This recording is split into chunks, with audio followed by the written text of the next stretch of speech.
if a big company with $1 trillion in the bank comes to you and they're like, hey, you'll make a bunch of money if you do this thing. And then you turn on and you say, if that's true, why don't you just give me the money up front and then you can recoup it later? Because if I'm definitely going to make the money, then you won't lose anything.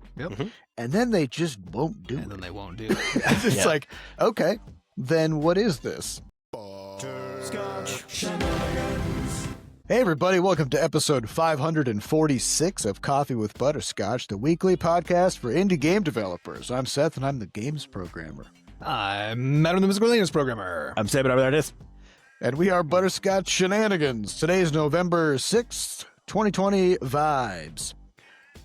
We've got a message from moneygrab.bscotch.net. People who donate to support the podcast can leave a message, and we've got one from Original Wolf, who says, Hello, B-Scotch crew, longtime listener and enjoyer. Last month, we traveled to St. Louis for a wedding.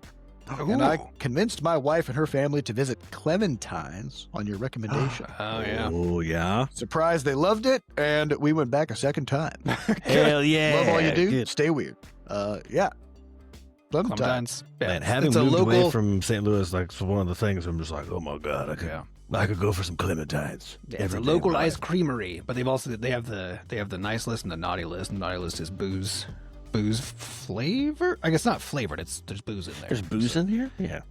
And they got they got dairy free ones, but they're still good because that's always a risky move.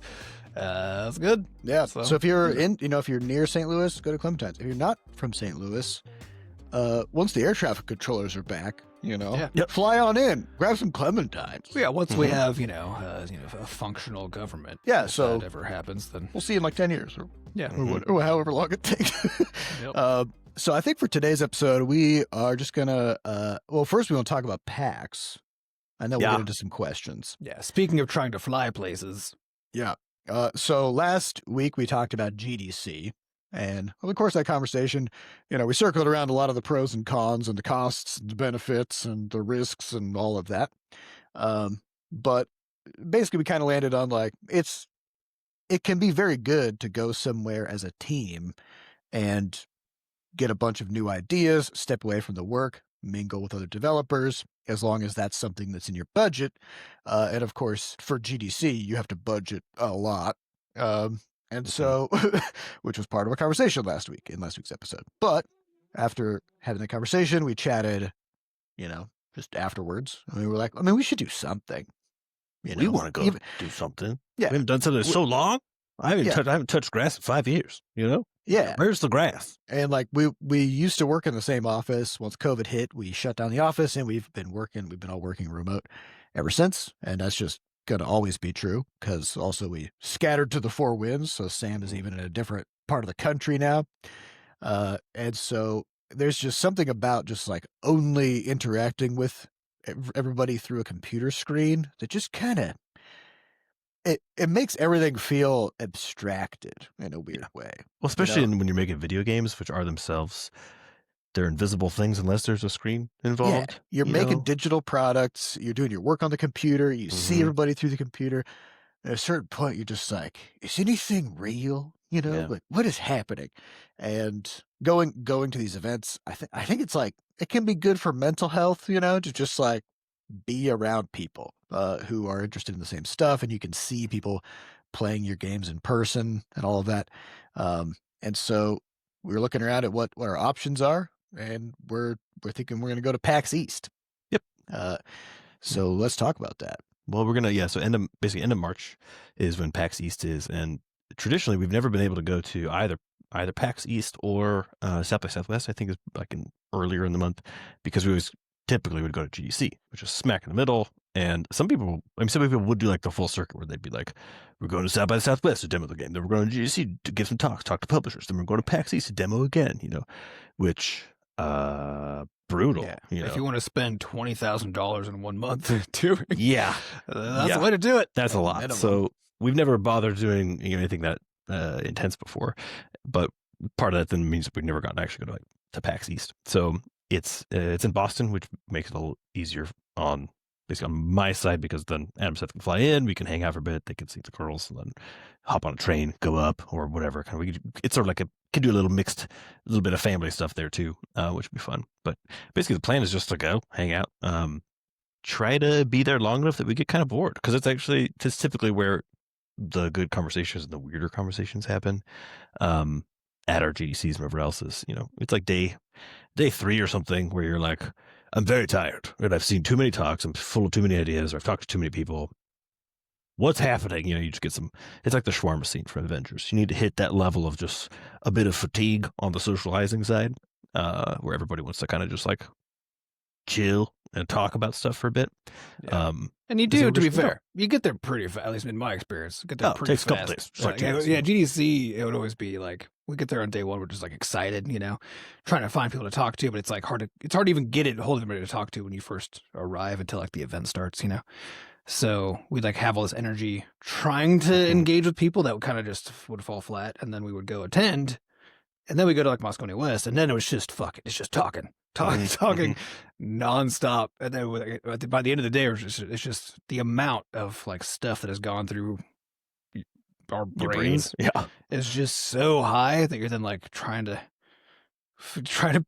take the moment to piece it all together. So, so it's I guess I don't think of it as boredom. I think of it as just volume overload. Because it's that volume overload with that mix of all of the stuff that is new, all the people that you met, all the things you talk to, all the people you talk to, and then it's the process of trying to deconstruct all of that, and trying to manage the overflow collaboratively, where you get to discover lots of stuff. I think of the boredom aspect as more like you'll start to see patterns, in the sense that you'll be talking to all these different people about all these different things, but eventually you'll start retreading the same conversations over and over again with different people, because a lot of people will have the same thoughts, the same issues, the same problems, whatever.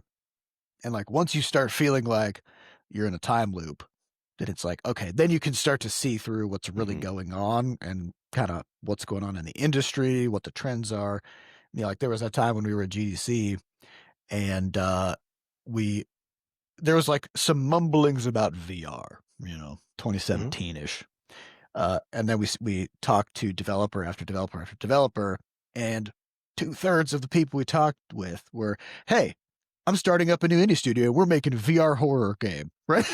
We're like, all right, well, this is happening, And so you start to see those patterns once you kind of saturate in the event. Yeah, and some of them are informative. Some of them give you a hint of what to avoid. And the last one that I remember was 2019, which was the last one we went to physically.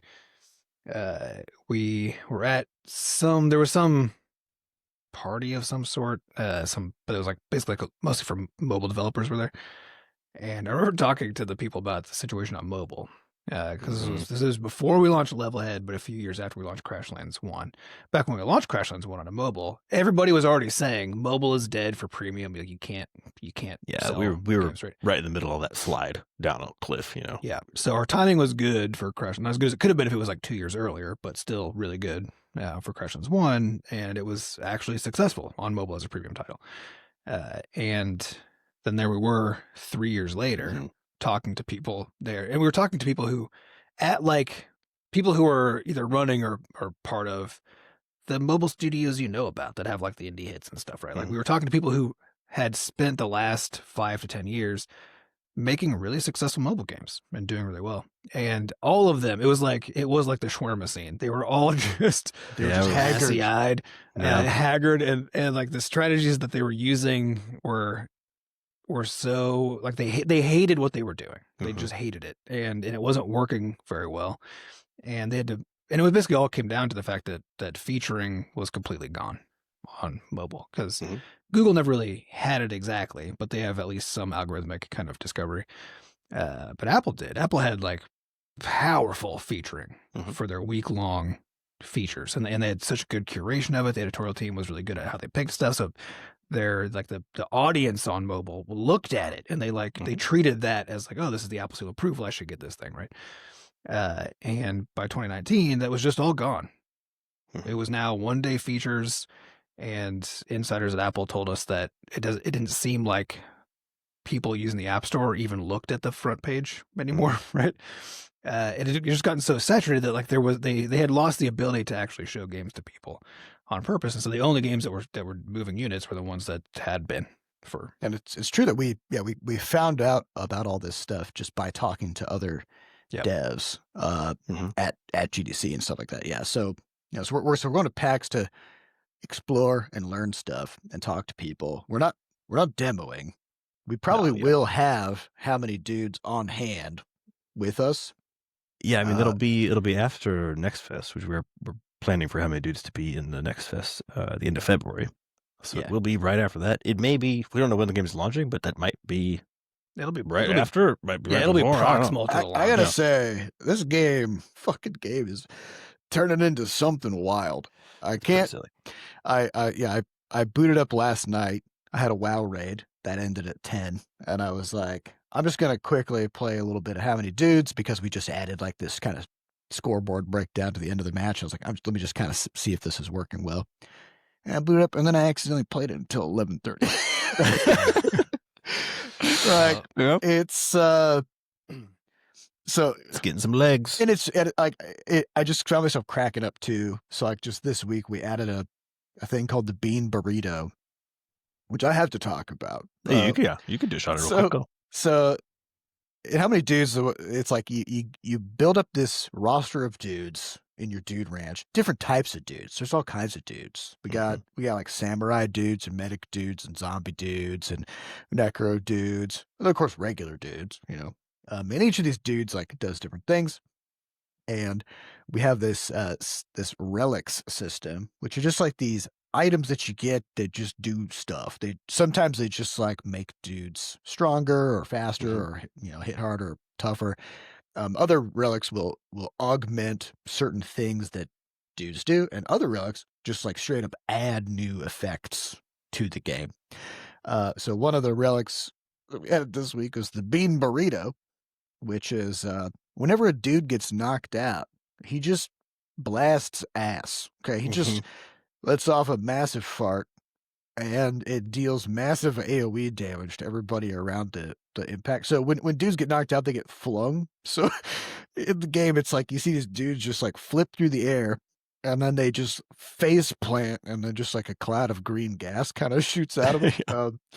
And I was just fucking cracking up, because once you get that relic, every time a dude gets knocked out, they fart, right? You just hear it. You just hear it over there, hear it over here. And it also kind of takes the edge off of, if you lose and you have that thing, then the last thing you see is like a close-up cinematic shot in slow motion of your last dude flying through the air, then hitting the ground, and then just blasting ass, and then the loss screen comes up. So, yeah, I mean, it's just stupid, and I fucking love it. I'm just having a great time with it.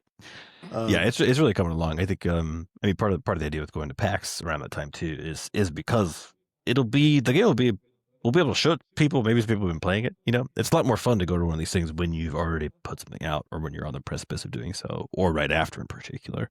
So we'll be wearing our Butterscotch shirts, hanging out, and we'll hopefully be talking to people about how many dudes. But I'm mostly interested to go, just like all these other indies are going to be boothing. We'll just go shoot the shit a little bit. See people are up to. See if we can pinch and help out. We always bring like controllers and stuff when we've done this in the past, and it's been like the comedy of how broken shit gets at conventions for indies is just off the charts. So you'd be like, oh, our game's controller only, but the 3 controllers we brought all broke on the first day, which should never happen. But you got a lot of people fiddling with shit. If you talk to anybody who's been on the circuit, you'll have the stories of like hunting through whatever city they've found themselves in, trying to find a replacement for something. Like we had to do a controller run at one of our earlier ones, and there was another time we had to look for a USB drive. We were fucking crawling all over the area because we couldn't like know where it was open.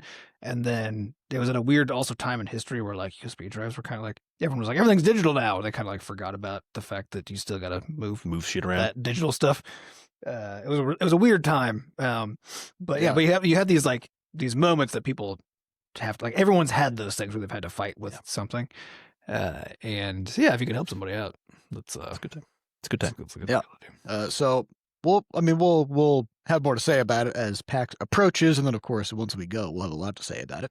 We're very excited, and maybe we'll see some of our listeners there. Yeah, Yeah, if you're interested in going, you gotta get those tickets like ASAP because they sell out fast. They might even be. I mean, it'll have been out for a week when this goes live. I can't remember how fast they sell out normally, but I remember the last time we went to a PAX, it was a little bit of we were like, oh crap, we're about to not be able to do this. Yeah. So yeah. All right. Well, I think we'll get into some questions. If you guys are down. So these questions come from our listeners over at podcast.bscotch.net.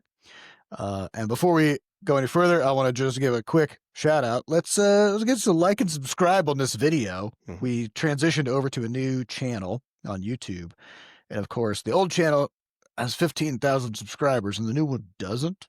And so we're working on growing the podcast through YouTube, and all that helps a lot. So definitely subscribe to our YouTube channel. Like, subscribe, comment, all that good stuff.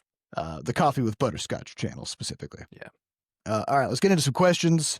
First question comes from Too Many Humans. Humans. Who says, I love how often you dig into the data and talk about what lessons you can and can't get out of it. What have you found in the data from having your games in the Play Games Pass on Android, and what are the trade-offs? So it's Google Play Pass is what...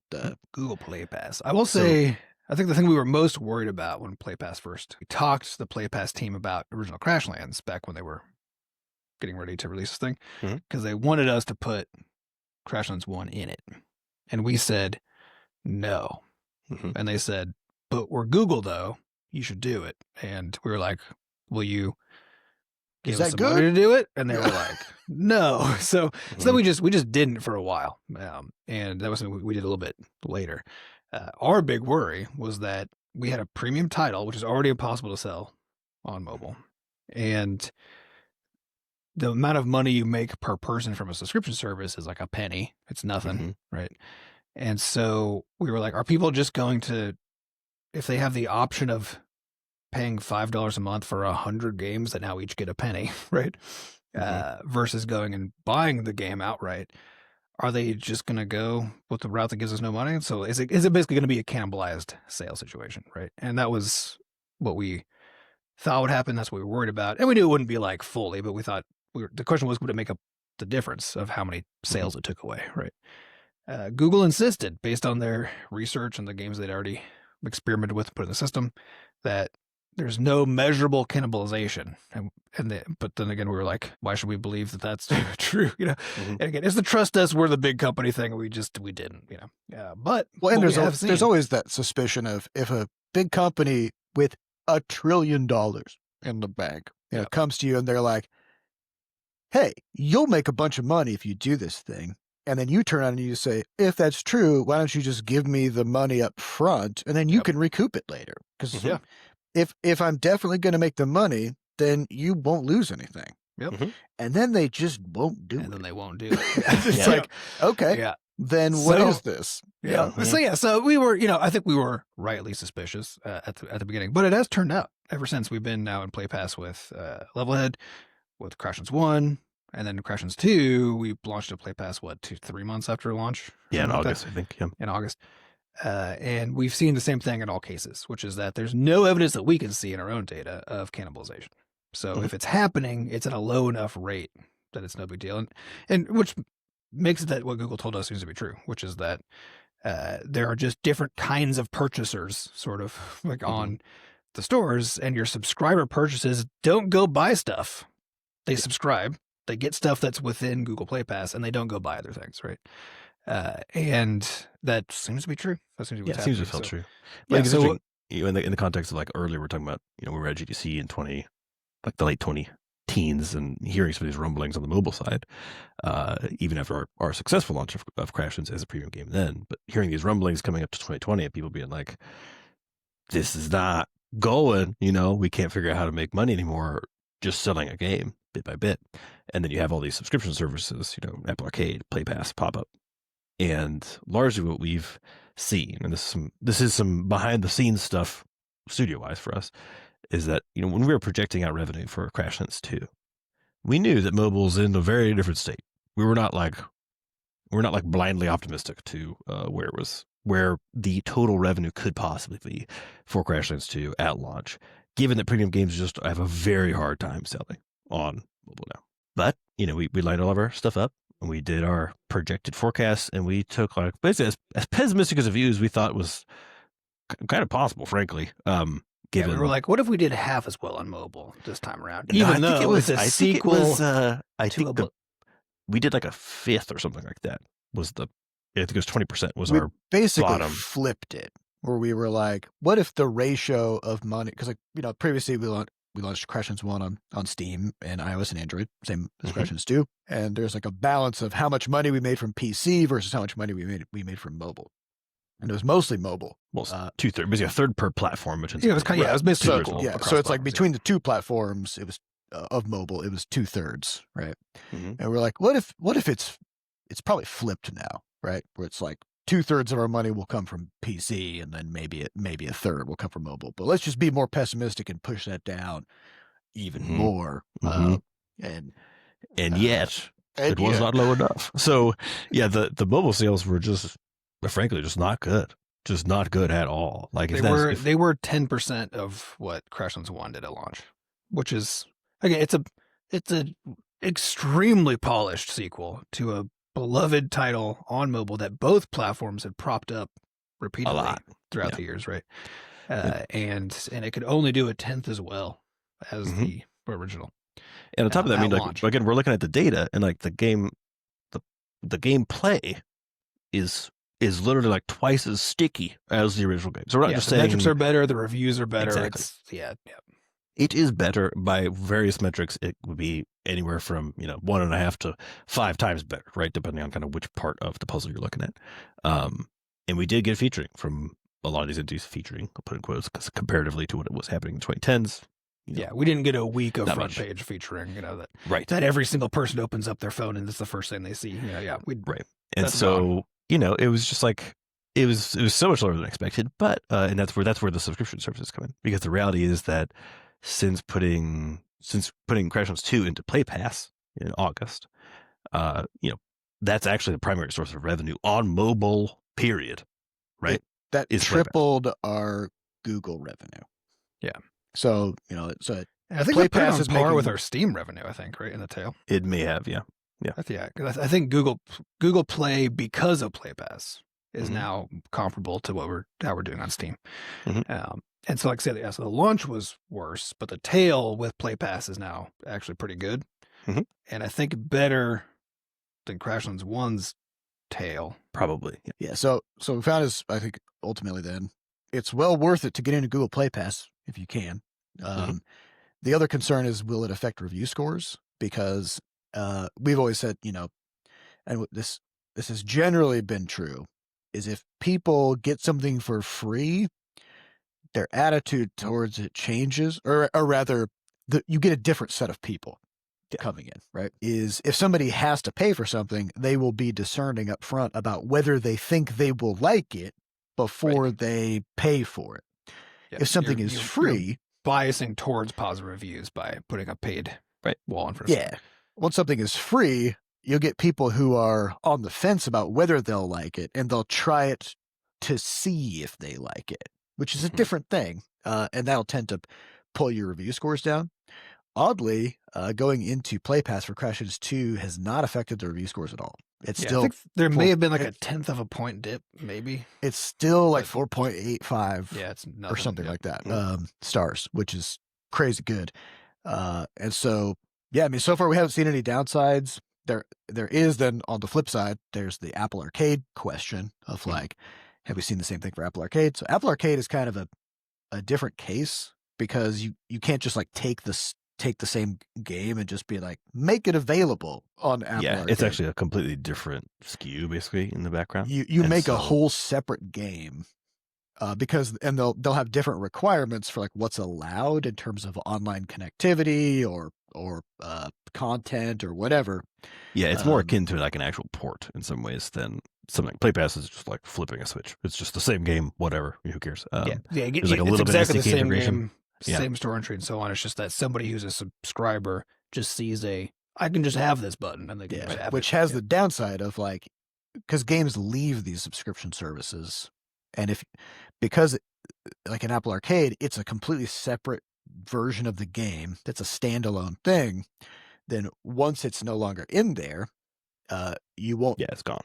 It's gone. I think you might still be able to play it if you still have it on your device, but your save won't be able to transfer or anything to a different, like to the normal version of the game, because the device views them as two totally separate games. Because saves are on mobile. Saves are sandboxed by the app ID. So so if you have two different app IDs for what is otherwise the same game, then their saves are just in different places. And because it's mobile, you'd have no way to get at. You can't get in the files. Get at the files. Just copy them over. Yeah. So on the Apple Arcade side, then basically they've shifted enough of their like strategy and their priorities with regards to their portfolio in the last couple of years that we're probably not going to be coming to Apple Arcade with Crashlands 2.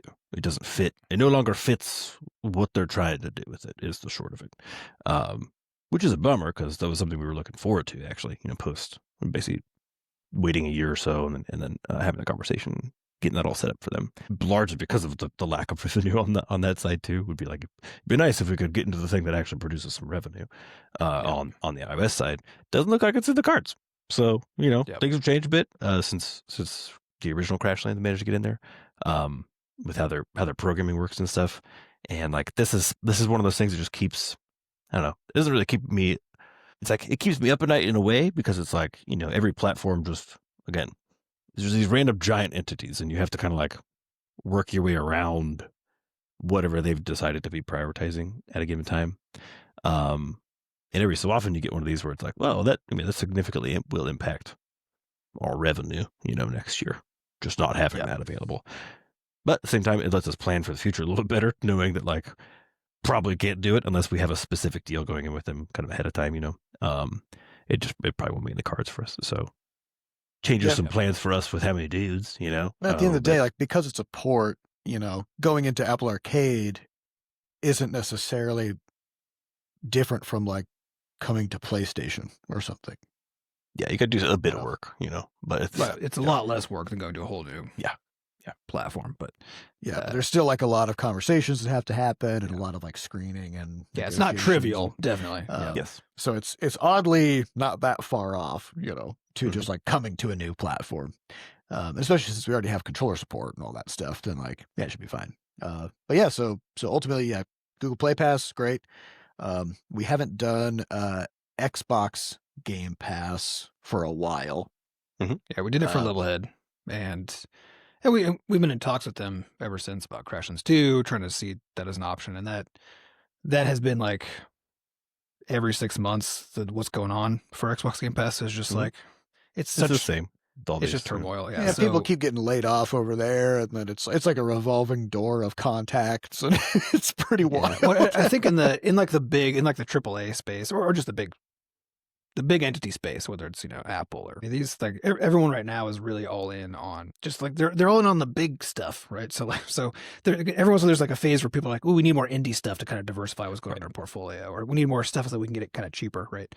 And right now we're just not in that phase. Everyone's trying to get either like their exclusive IP with stuff that they own, or they're trying to get big name things, and that's where just everybody is right now. Yeah. So, which is it's an interesting problem, and like we've talked a lot in the past about like what is the purpose of these subscription services, and it's still not entirely clear what they're all trying to be, right? Because like if there's one game, like one big game, let's say somehow you're playing like Fortnite on Xbox Game Pass. I know it's a free game, but let's just hypothetically, they something have at that in scale. Right? I think they have it in Game Pass now, because you get like free stuff. You get like free V-Bucks or shit. Yeah. It's like it is in there. Yeah. If they basically trim down the number of games that they have, so that it's just like a smaller number of really big budget games in there, and the types of games that are meant to sort of like slurp up all your time. Let's say they put World of Warcraft in there, right? Which is like, that's where almost all of my gaming time goes. I wouldn't subscribe to Game Pass for one game if I can just have that game separately, So it's weird because it seems like the purpose of being in all these subscription services is to sample lots of games, to play lots of smaller games, that kind of thing. And once you find one that really sticks and you're like, this is my game, you'd probably rather not pay like $25 a month or whatever it is for that one game if you could just buy it for $20 Right. and then just have it and just play it forever. But I think so it's kind of interesting. It's kind of weird. From on the indie like business side though, like it's interesting thinking about the subscription services basically from our angle, which is like, what's the purpose for us, right? Because on the consumer angle, it's this kind of mixed thing. It's either someone who just really likes playing lots of different games, or just doesn't want to have to think about the individual purchases and just kind of has a consistent. But it's almost like a budgeting tool in some ways, right? Given how many games and how the variety of games are available in those. So if you like playing games, and then you just like, well, yeah, I spend X amount of dollars for a month on games, and I don't have to worry about it anymore, right? Kind of nice. On the indie dev side, the purpose of the subscription things then are like basically wide audience base, right? So you can like get your game. It's again a featuring thing, surfacing it in front of a bajillion people who just have to click a button to get it, which is big, obviously. Like either whether it's on mobile or on Xbox. But the other one is like, is this question of like recurring revenue, right? And that's where I think the economy of all this stuff gets really weird, where we can't actually.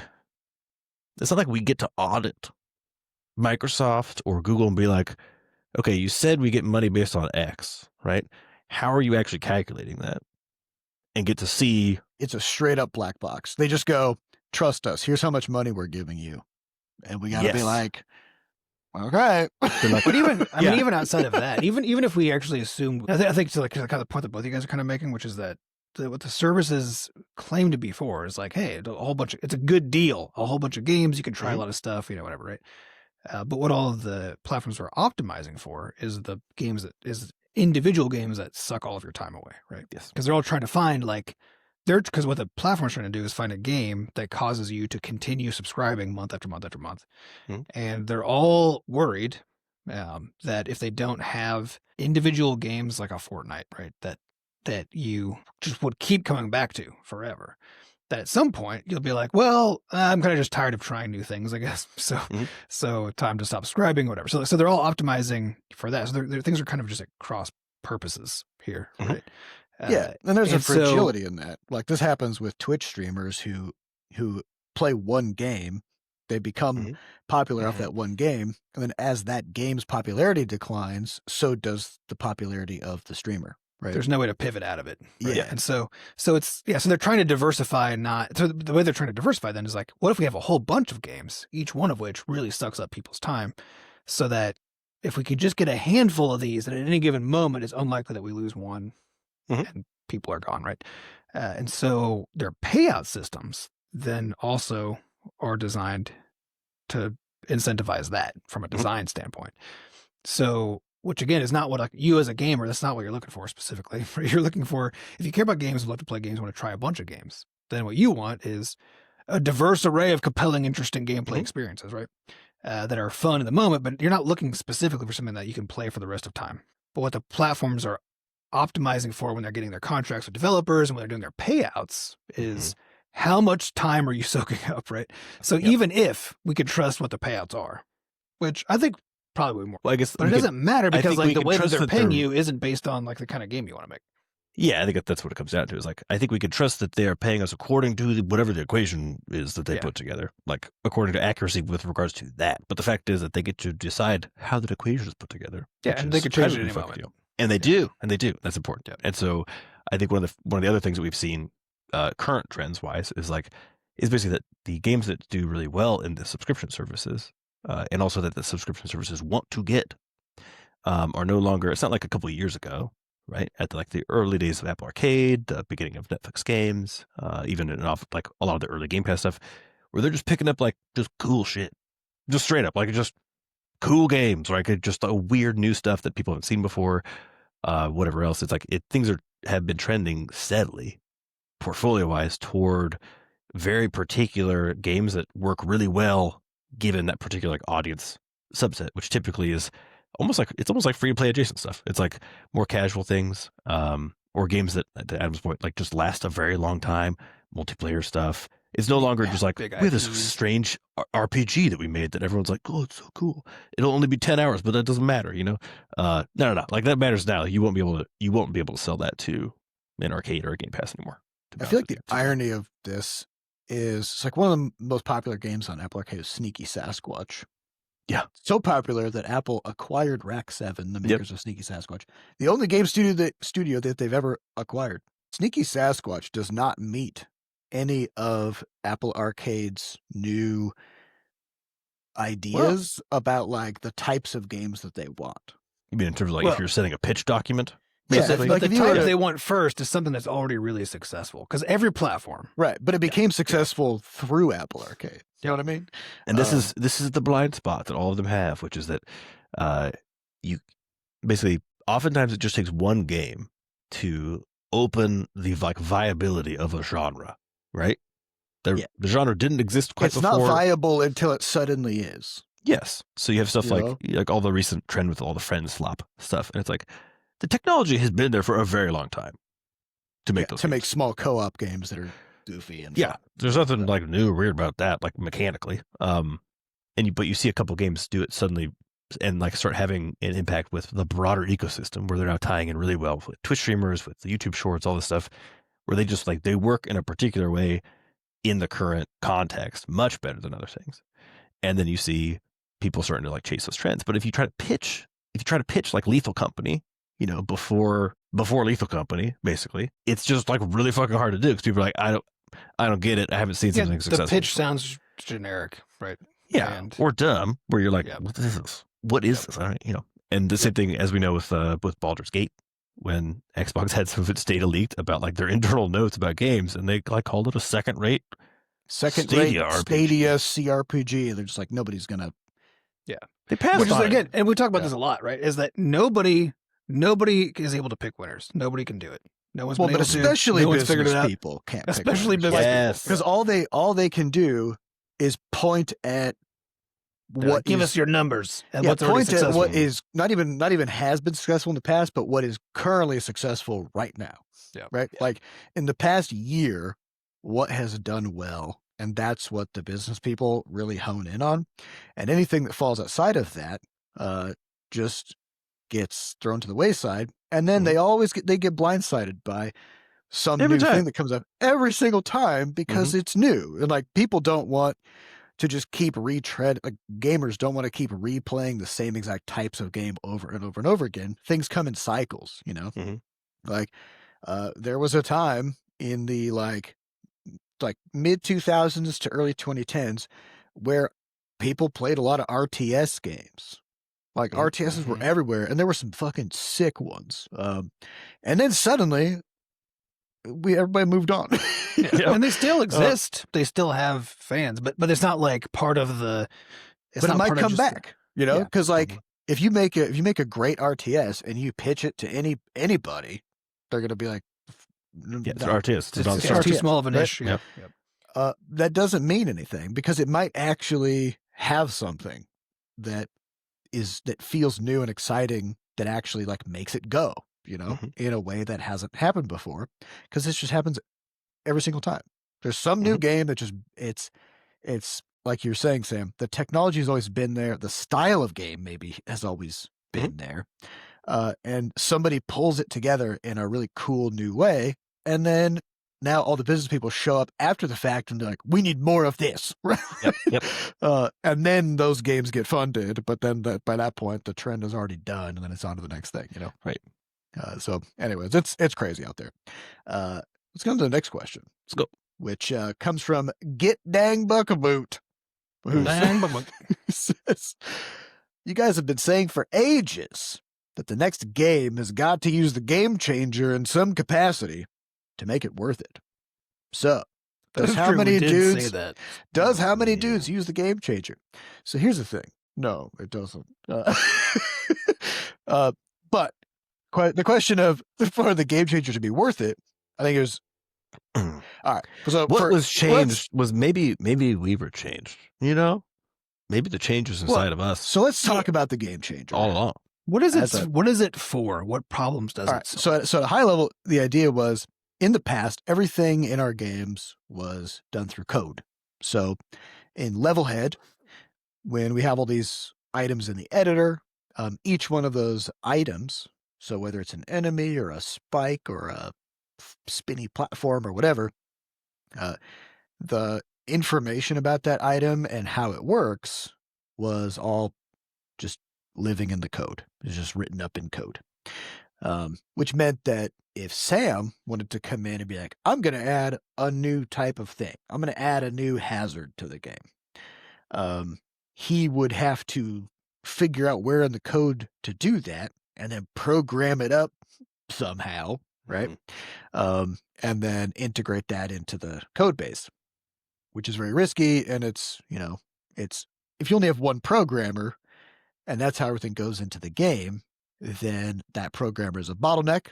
And that means, like, while I'm fixing bugs over here or adding new stuff to the game, Sam's art is just kind of piling up in the background, not getting implemented because the art also has to go into the game now. So the game changer was our approach for Crashlands 2 to solve this problem, which is to allow Sam to add his art assets to the game and to create new things in the game without having to mess with code. So the game changer is it's basically a content management system built into the game. That's just a big UI. It's just a big old interface. So if you want to add a new quest to Crashlands 2 as a developer, you go to the game changer and you hit like the button that's like add a new thing. And it's like, what type of thing? You're like, quest. And then you give the quest a name and you can put all the details. You get the conversation in there, who's the speakers, whatever. Like you can hook all that stuff up right there in that UI. And then the part where that really shines is basically because for something like Crashlands 2, we have really large numbers of kinds of things, right? So like an individual moment of a quest, there's like 1,000 of those, right? And so it's a repeated kind of thing where the details are changing, but how you set up the details, it's really easy in the absence of something enforcing correctness to do it wrong. In the absence of something that guiding you, you would have to learn so much to figure out how the hell to do it, right? Yeah. But then even the bigger thing, I think, potentially is the cross-referencing, which is you need to be able to say this quest comes after this one and it uses this character as a speaker and this other character as a thing and it drops these items and whatever. So you have to do all this cross-referencing of stuff. That is something that just being in a code base is terrible at. There's not a way to do that in a pleasant way. Because the other thing the game changer does is it sets up all those rules where it says, like, okay, what is a quest? A quest has these different possible values and parameters in it. Maybe it has like a quest giver. And then what's a quest giver? Well, that could be a person. It could be like an invisible marker somewhere out in the world where once you approach it, that it triggers, There's lots of possibilities there. And you choose it from a drop down or whatever. And so you can't screw it up. All the data gets validated and it's safe, right? So it's not gonna let you be like, what's the quest giver? And you're like, 7. It's like, no, it can't. No, it can't be a number. It's got to be an actual thing, or a person. Or it could be that 7 behind the scenes is a reference to the person, but you don't have to know that. You don't have to know that because you just pick the person's name from a drop down. Well, I think in contextually, the problem we ran into that made us make the game changer was not just that Seth was a bottleneck, like programming wise, but that you have really simple things that you cannot do outside of code. That where it becomes like basically an absolute, you go from being like a bottleneck because you're like, oh yeah, I can only like program the game, fix bugs or like implement art assets. That's not the only things that happen once production begins. The reality is that once production begins, you're doing fuckloads of tweaks. And that was actually the thing that killed it, which was that we had a play test. We had 100 bullet points of things to do. And all of them would have to go through Seth. Even though the vast majority of them were like, change this thing a little bit. Tweak this, change the hitbox on this. Just stupid shit where it's like so tiny, but unless you have intimate knowledge of the code base, you couldn't go touch it.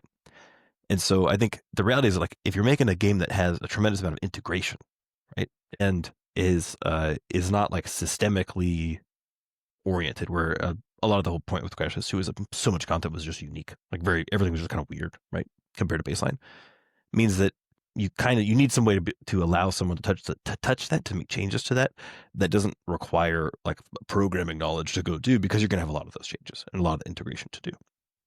But when we're going to have many dudes, this is like where it becomes a different thing, right? Because it's like in How Many Dudes, we don't need the game changer because we're not doing that insane amount of like custom, unique stuff that then would Yeah, because require. the game changer adds a huge amount of overhead, right? Because you have to Yes. design all of the way this is all supposed to work. You have to there's so much stuff that has to happen to make it doable, and then the web infrastructure to make it all work, and there's all this stuff that makes it so that that's possible. So there has to be enough of a problem that you're dealing with to be like, yes, the overhead will pay off, right?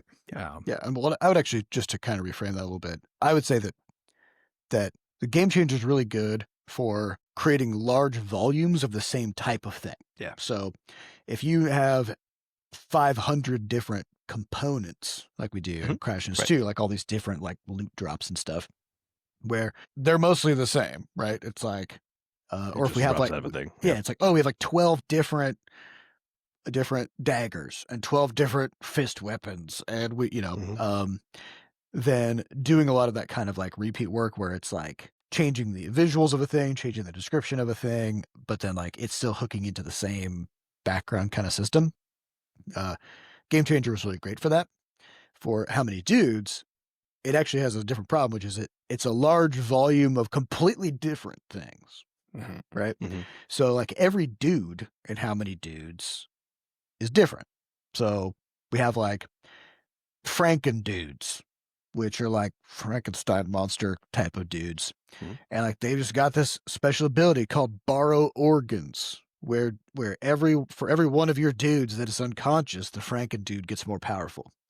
But I think importantly, and that's like, I guess it's not quite what it is though, because the reality is that all of the dudes are the same. There's only 3 frames per dude in terms of like art assets. From an art perspective, I'm talking they about they move the same, they hit the same, right? But they all do a unique thing, right? Yeah, but that unique thing is the thing that can't be standardized. Correct. Right? But everything else can be standardized.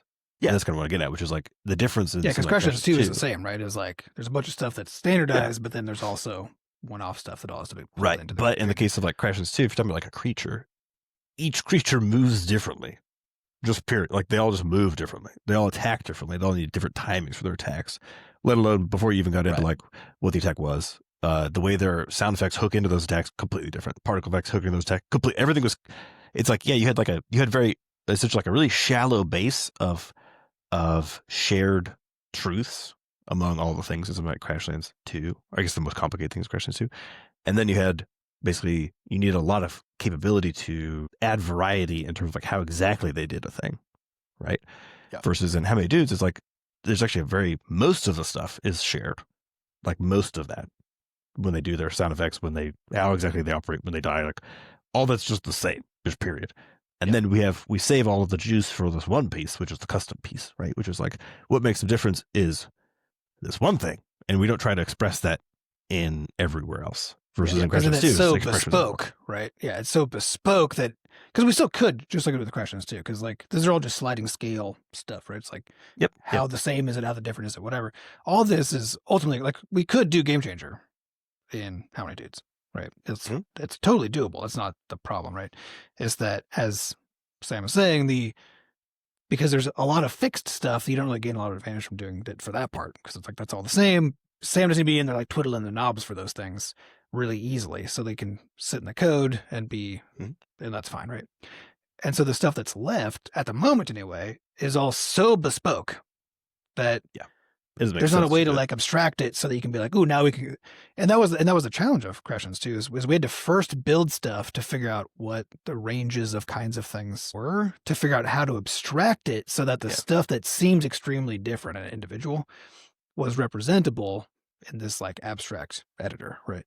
Yeah. And so we would have to do the same thing for How Many Dudes if I figure out, okay, the part that's left, the weird bespoke things that people are doing. Because like in Crashlands 2, that comes down to like, oh, there's an ability system. There's a way that animations just work and have named things so we can reference them. There's like all these components that allowed us to abstract that. And we could do that also for How Many Dudes, but we'd have to know what the bounds are of the thing that we're abstracting. And because of the scale of How Many Dudes and the absence of that cross-referencing complexity. Yeah, you just don't need it. You don't. At least at this point, we don't need it. And it's hard to imagine the game growing in such a way that we do. But there are 2 other big things that have happened since we made the Game Changer, which is that one is that we made Stitch for VS Code. By we, I mean Adam. So that has been its own huge benefit, which is that previously it's like if I wanted to go find something in Game Maker that Seth had done, it's just hell because you gotta go you gotta just nav around in there in such strange ways. Navigating the Game Maker client is very hard. But navigating it via code, Seth can be like, just hit Control Shift T and type this in, you'll find the thing I'm talking about. And I'm like, great. So I just have pinned scripts. So in other words, like one of the tools that would allow me to touch the code a little bit, like do some of that fiddling, has just gotten much easier to use, right? Because we're not actually using Game Maker, we're using VS Code instead. That's true. Game Maker doesn't have pins, does it either? So you can't be like, oh, here's the stuff I want to make sure I can keep coming back to. Exactly. Yep. So there's that. And then the other one is that because of Game Changer, we made Cake Frames, which is our UI tool. And because of that, we make a lot more bespoke tools inside of the games now. So actually, like one of the things that happened this week with How Many Dudes is as we were adding bosses and stuff, we just needed more abilities to essentially manipulate when we're going into like a custom boss fight, right? Need more ability to be able to see certain kinds of data about the relics and some of these other systems and stuff like that. And Seth could just make those now and it's like they're mini very game visible. changers. Literally, so it's kind of at the end of the day yesterday, like 3:30, end of work day. Sam and I were chatting, and Sam's like, I think the next we should like push on getting all the new boss abilities added. And I was like, well, I agree. However, I think there's one more higher priority thing, which is I want an ending scoreboard that has a stats breakdown on it so that I can see how much damage and healing and whatever else all of my different dudes are doing. Because balancing the game without that visibility is becoming pretty tough, right? Like, and even just so like I got the scoreboard in, which I'll talk about in a sec, but like just this morning, Sam was playing the game to try out the scoreboard. He's like, wow, I thought my regular dudes were kind of sucking, but actually they're actually doing pretty good, and there were certain things that we thought were overpowered, and then once you actually see the data, you're like, oh, actually, yeah, this is fine. Because like intuitively you might think it is, but then once you actually measure what's happening in the context of the gameplay, then you can really see it. So at the end of the day yesterday, we had the conversation where I was like, I think we need this scoreboard. And I had that scoreboard fully functioning and developed and implemented in an hour and a half. All the stats being collected, shown at the end. Yeah, the reality is like the tooling that's come out of having made the Game Changer and that just the approach, like literally the mental approach to building stuff has actually meant that when we see something that looks like it would benefit really effectively from some kind of internal tooling in the game, right? That lets you kind of cross-reference data, that lets you better manage even like certain sessions or whatever else, then we actually just build it into the game now. Yeah, you build it fit for purpose. Like a little tiny one. Yeah. And so I think that to me is the big change, which is like developmentally. Good UI development tools. Yeah, really if you can quickly build for purpose rather than putting something into a generic system, like the building for purpose is always better, right? And for Crashlands 2, like you're saying, we needed the things we built to make the game changer in order to have that even be an option. But more importantly, for Crashlands 2, there's so much stuff we need to be able to represent easily. So to twiddle knobs and hook things together. A generic way of doing it was like the only reasonable way to make that work. I would say that going forward, like if we were to make a Crashlands 3, I don't know if I'd even use the game changer then. I would basically take the ideas of the game changer and expose certain pieces make bespoke stuff because because we had so many back and forths where like the way that like we have all these different telegraphs, in Crashes 2, which is like the ground visuals of where your abilities are going to hit and stuff like that. And they all have like kind of weird shapes and stuff. The problem is those telegraphs are designed through the game changer, which like we just said is a generic. It's a generic UI for changing. So if I want to make a new telegraph, then it's like, okay, what type of shape is it? Pull a drop down. Okay. Now use a slider and like change the X and Y coordinates of the different points of the shape. And you can like go look and like, you can see it in the corner. You can see it changing, but you can't just like draw the shape. Yeah. Which would be great. But the game changer is generic enough that adding in like a full shape editor like that into it. I think but we're already doing that in Crashes 2, right? Because we have a separate map editor. right? Yeah. Like conceptually, we're already doing exactly. It's just that it's just two giant pieces basically. There's a world editor and there's a game data editor, and they are just two giant generic tools, right? As opposed to like much smaller, more bespoke things that then rely on like systemic decisions about how stuff works. Yeah, and ultimately you need just like whatever appropriate combination of those. Yep. Right. And I think leaning towards more bespoke things is generally good when you can do it. But because Crashlands 2 ultimately is like at its core, because of the variety of content and the cross-referencing of content. The way, like the bespoke way of dealing with that fact is drop downs and input fields, right? Like drop downs of things you could pick. It's just it's a bunch of forms, right? And they're because we were doing that because we needed that for like for most things. Then the other elements that were left, like so it's, this telegraph editor and stuff, right? That's where we put it because that's where all the rest of the stuff is, right? But we even had the case where I built a separate editor interface for the story content because that editor interface isn't good for quickly navigating, like writing lots of text, because you can't do normal text editor stuff, right? We're just like, you hit enter and you're on the next line. And that's true. Yeah, we had a separate thing that lived in VS Code that was like for managing the dialogue. Basically. Yeah, exactly. Yeah. So it's this combination of like general tools and then bespoke built for purpose tools that you have to figure out for any given project. What is the balance? Where do you need something more bespoke? And the advantage of the game changer was we could have something that worked quickly once the game changer was built, right? That if you need to be able to edit something, it's like, cool, we got a system where you just put it in. Did that make it a really good experience to edit that thing? Maybe, depended on the thing, right? But it let us do it. It was already there. And then we could decide from there, do we now need to also or instead, right, have some other thing? So that's the big advantage of something like the game changer gives, is a generic way to approach the general problem of people need to fill out a form basically to add content to a game. And it's a form delivery system, right? But the moment you get more interested, and we see this too, like with like Stitch for VS Code, which is an alternate game maker editor, right? It doesn't have stuff in it like a sprite editor. It's just a code editor because that's what VS Code is good at. Look at right? the sprites. You can look at the sprites, but you can't edit them, right? Versus like the game maker IDE has basically bespoke kinds of interfaces for different kinds of. It's got MS Paint in there, basically. Yeah, basically, exactly. Yeah. So it's that finding that balance of like fit for purpose, finding a variety of tools in game versus external, and basically just trying to figure out like how do you make it so that the whole thing is manageable with minimal chaos, given what collaboration looks like on the project. Well, I think one of the things that happened with Crashlands too, that like probably on high levels is what caused some of the feeling of it to be like too much in terms of game changer stuff, was it because we wanted so much stuff to be bespoke, and then because the complexity of how everything like talked to everything else, because those were like two of the core things about the game that we decided on early. It wasn't basically every single thing we then pulled out of being just like a programming problem and tried to route through the game changer, right? Versus like Seth, you're talking about like components.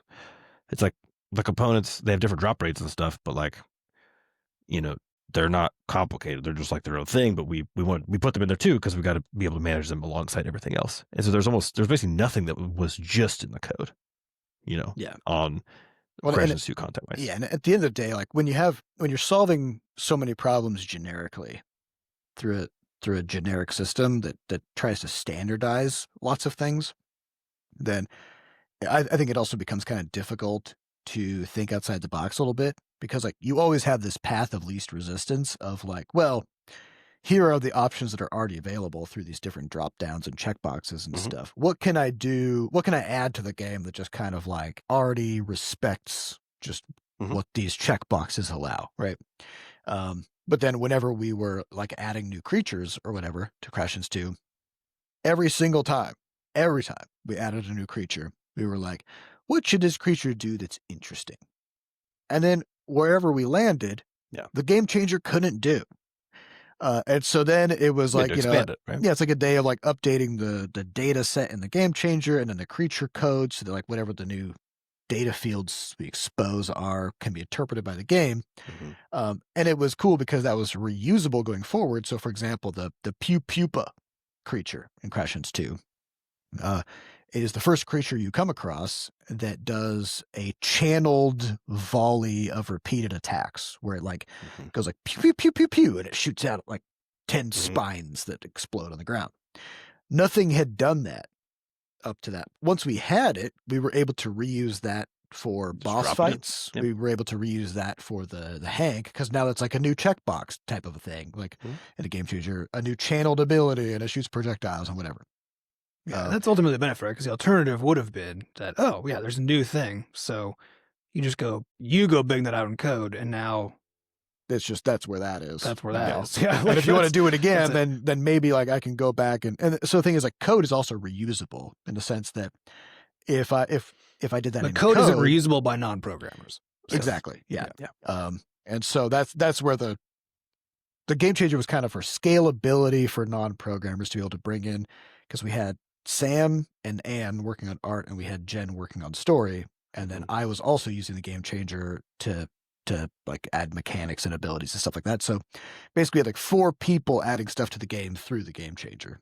And then one person, me, writing up the code to interpret all the data that was being created by the game changer. So how many dudes is just a different thing. And like we were saying, we're taking a lot of these lessons of building out good tools for editing this type of stuff and testing it and whatever. But so far, there's not really a need for the game changer for this. If we make a Crashlands 3, we'll revisit that. Well, and I think that's like the core lesson, right? Is that it is true that we were saying through Crashlands 2 development was we're going to have to, we've invested all these resources building the game changer, and it's extremely cool, and it's allowing us to build something like Crashlands 2. So it feels, on the one hand, it would feel wild not to use it in the next game.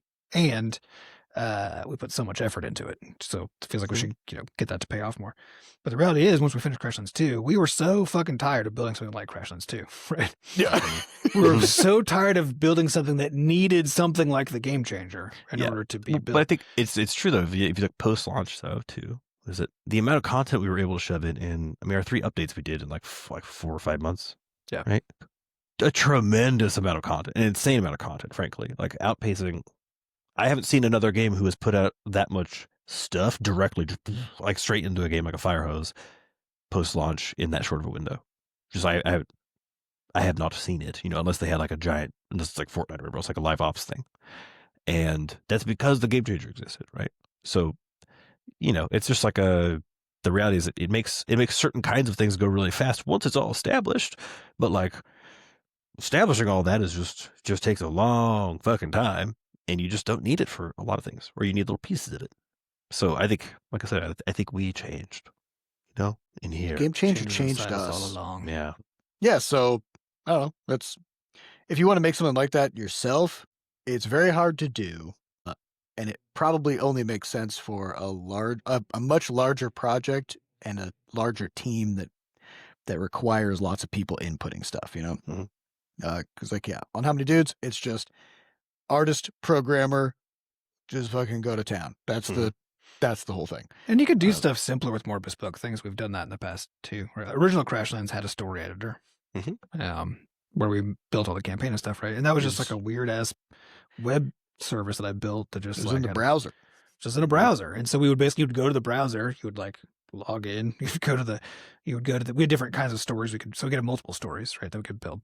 And so you go like to the main campaign, pop it open, and then it's like, oh, well, how does it know what the assets are? There's just a fucking upload. You just upload the assets, right? And the game had a thing that downloads the assets into a presentable format, right, that Seth built in-game. So like in-game, you just hit a button, spits out all the assets, manually upload it to the website because it wasn't changing that fast because we couldn't change stuff that fast at that time.